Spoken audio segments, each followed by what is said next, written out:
Dah. Oke, sudah jadi teman. Jadi seperti ini ya.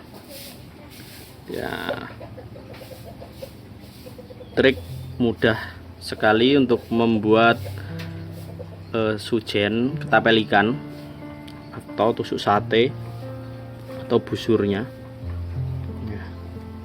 Ini dari paku beton yang telah digalvanis bermodalkan bor, kemudian gerinda ya.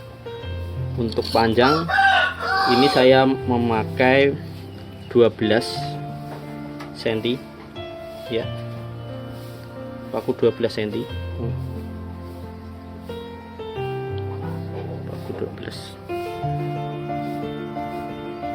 Nah, betul sekali 12. Kenapa kok saya memakai 12? Karena dalam hari ini saya mendapatkan pesanan 12 yang ukurnya 12 ya.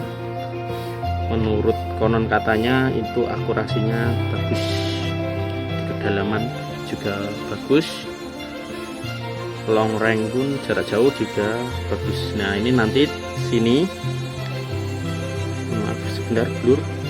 Nah sini tinggal kita masukin atau kita gulung dengan benang PE ya, jadinya seperti ini. Nah ini adalah HH25, ini kakaknya BL25 ya. Ini rasionya lebih tinggi, jadi gulungnya ini cuma satu kali, untuk BL25 itu dua kali ya, 1,5 kali mungkin rasionya lebih tinggi yang HH. Jadi nanti kita kasih kayak gini. Nah ini buat pegangan, nanti kita kasih ini dan kita tali dengan PE.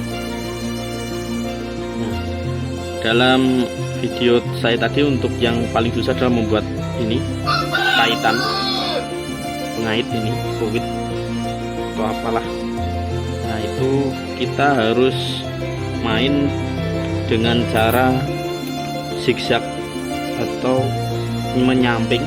Nah cara gerindranya, cara penggerindaan itu yang pertama adalah tegak lurus, seng begitu, kemudian nyamping, seng, nah kemudian nyamping ke sini lagi, seng, nah baru kita haluskan. Nah, jadilah fluidnya. Sekian video dari saya, semoga bermanfaat untuk teman-teman sesama satu hobi ya. Ini adalah hobi saya selain bertani, yaitu ketapel ikan, sedikit berliburan. Sekian dari saya, wassalamualaikum warahmatullahi wabarakatuh.